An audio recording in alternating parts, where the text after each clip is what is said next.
जल है जीवन का मूल्य, इसकी बर्बादी की ना करना भूल। जल बचाओ, जीवन में खुशहाली लाओ। जल का नहीं है कोई मोल, इसका एक एक कतरा है अनमोल। ऐसे नारे हमें हर जगह देखने को मिल जाते हैं, मगर कभी जल बचाने का प्रयास किया क्या? बिल्कुल नहीं। हम सभी अच्छी तरह से जानते हैं कि जल ही जीवन है, फिर भी इस जल को बचाने के लिए कोई प्रयास नहीं करता। ईश्वर ने जल जैसी अमूल्य चीज हम सबके लिए बनाई है, जिसके सिवा जीवन जीना मुश्किल ही नहीं, नामुमकिन है। इस अमूल्य चीज को बचाने के लिए हम सबको आगे आना होगा। राष्ट्रीय डेयरी अनुसंधान संस्थान 2-3 तरह के कार्य जल संरक्षण के लिए, वाटर प्यूरिफिकेशन यानी कि पानी की सफाई के बाद उसको कैसे इस्तेमाल किया जाए, उस दिशा में कार्यरत हैं। दूसरा पार्ट हमारा है कि पानी की बचत कैसे की जाए।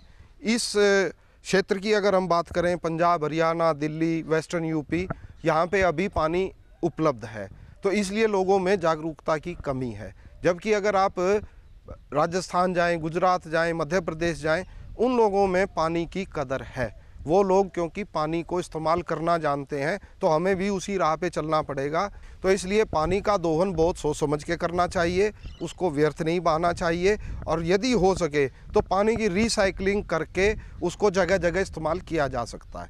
अब कुछ लोगों में ये चीज़ हो सकती है कि हम जानवरों को गंदा पानी क्यों पिलाएं। मैं बिल्कुल क्लियर करना चाहता हूं कि ये गंदा नहीं है, ये टोंटी के या ट्यूबवेल के पानी की तरह बिल्कुल साफ़ हो जाता है, बैक्टीरिया रहित हो जाता है, बीमारी रहित हो जाता है।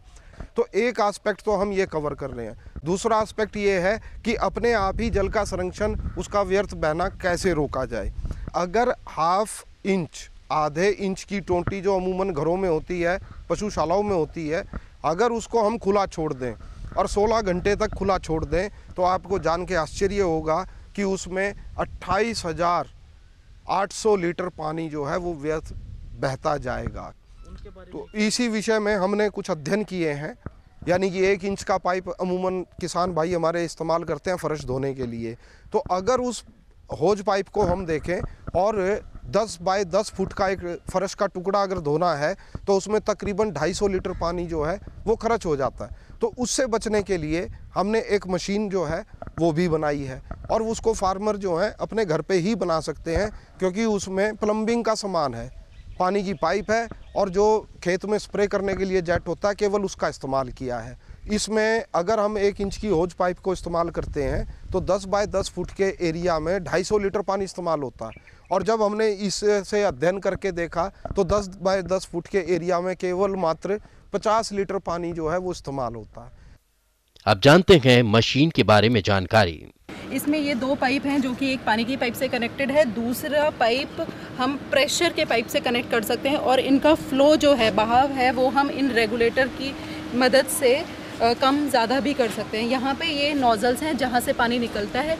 पानी के साथ साथ हम फर्श पे इनको यूज़ करते हैं। जैसे पाइप यहाँ पे लगी हुई है, इसको हम जैसे ही मूव करते हैं, ये देखिए आप, इन नोजल से पानी निकल रहा है, और इसको हम साथ के साथ कहीं पर भी ले जा सकते हैं, मूव कर सकते हैं। कम समय में सफाई अच्छे से हो सकती है और दवाई का छिड़काव भी हो सकता है। मेरा किसानों को मैसेज ये है कि बाकी चीज़ें सब बेकार हो जाएंगी, अगर जल नहीं रहा तो कल नहीं रहेगा। जीवन को बचाए रखने के लिए जल का संरक्षण करना अति आवश्यक है। भविष्य में जल उपलब्धता पर बढ़ते दबाव के चलते हमें जल संरक्षण एवं अपशिष्ट जल के पुनः प्रयोग हेतु कुछ उपाय करने होंगे। इस बार न्यूज़ 18 अन्नदाता की टीम पहुंची है करनाल के राष्ट्रीय डेयरी अनुसंधान संस्थान में, जहां पर कृषि वैज्ञानिक ने कुछ ऐसा किया है जिससे खराब जल को सुधार कर इसका फिर से इस्तेमाल किया जा सकता है, और वो भी बहुत कम खर्चे में।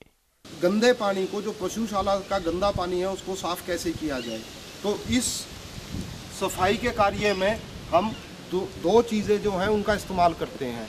नंबर 1 फिटकरी, और इस फिटकरी को कूट करके आप इस प्रकार से रख लीजिए, और बारीक पाउडर हो तो बहुत अच्छी बात है। दूसरी चीज़ है एक्टिवेटेड चारकोल, या किसान भाई जो हैं अगर वो चूल्हा जलाते हैं तो चूल्हे की राख जो है वो भी इसी तरीके का कार्य करती है। NDRI करनाल के पशु शरीर क्रिया विज्ञान विभाग के वैज्ञानिक डॉक्टर आशुतोष के मुताबिक अपशिष्ट जल को पुनः प्रयोग में लाने से हम काफी हद तक स्वच्छ जल संसाधनों को बचाकर उन्हें भविष्य में उपयोग हेतु सुरक्षित रख सकते हैं। ये हमारा पशुशाला का गंदा पानी है, आप देखिए कितना गंदा पानी है ये। इस पानी को साफ करने के लिए इसमें मैंने जो बताया था फिटकरी का पाउडर वो मिलाया जाता है। तो हमने ये फिटकरी का पाउडर मिला करके रखा इसको। तो इसमें देखिए जिस प्रकार से दूध फटता है, इस प्रकार से जो भी गंदगी थी इसमें पानी में वो फट करके नीचे सेटल हो गई है। जब ये सेटल हो गई 1-1.5 घंटे बाद, तो उसके बाद हमने ये चारकोल जो काला पाउडर मैंने दिखाया था उसको फिर इसमें घोल दिया। घोलने के बाद इस पानी में ये सेटल हो गया, नीचे जो है नीचे बैठ गया है। अब ये ऊपर का पानी जो है कम से कम 8 या 10 घंटे तक नितरता रहेगा और वो नीचे बैठता रहेगा। और सेटल होने के बाद ऊपर का पानी नितार करके आप इस प्रकार से इसको रख सकते हैं।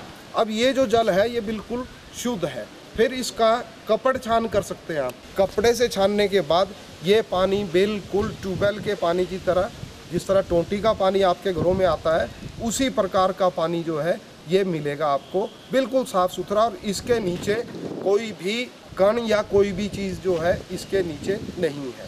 अब बात आती है कि साहब इसमें बीमारियां और इस टाइप के रोग जनित बैक्टीरिया तो नहीं है।